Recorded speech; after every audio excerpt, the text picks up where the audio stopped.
की इलेक्शन कालावधीमध्ये इथले जे एक्झिक्युटिव्ह इंजिनियर आहेत जाधव यांनी अत्यंत निष्काळजीपणाने कॅनॉलच्या पाण्याचं वाटप हे अत्यंत चुकीच्या पद्धतीने केलं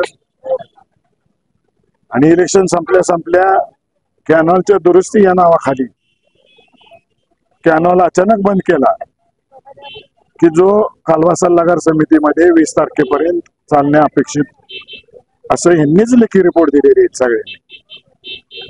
आज 11 तारखेला बंद झालेला आहे, लोकांची भरणी राहिलेली, उभी पिकं जळायला लागलेली, जनावरांना प्यायला पाणी नाही अशी परिस्थिती आहे।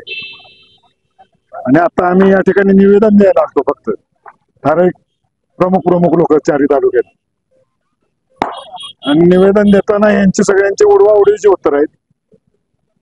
कोणी जागेवर नाही या ठिकाणी जबाबदार व्यक्ती। इथले SC जे अधिकारी आहेत त्यांना काहीच माहिती नाहीये। प्रश्न आमचा हा होता की जो पाणी तुम्ही दुरुस्तीच्या नावाखाली बंद केलेला आहे, मग ते कालवा सल्लागार समितीची परवानगी काढूनच बंद केलेलं आहे ना तुम्ही। म्हणजे कालवा सल्लागार समितीनं पाणी राखीव ठेवलेलं होतं द्यायला, दुरुस्तीमुळे बंद झालं आणि आता सांगतायत की पाणीच उपलब्ध नाही धरणामध्ये।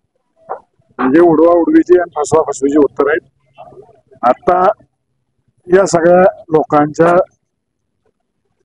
दबावापोटी त्यांनी शब्द दिलेला आहे की 1 आठवड्याच्या आत कालवा दुरुस्त करू।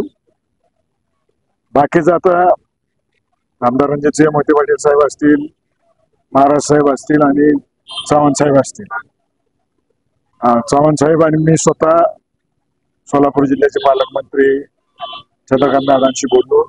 लोकांची मानसिकता काय परिस्थिती आहे हे सांगितलेलं आहे।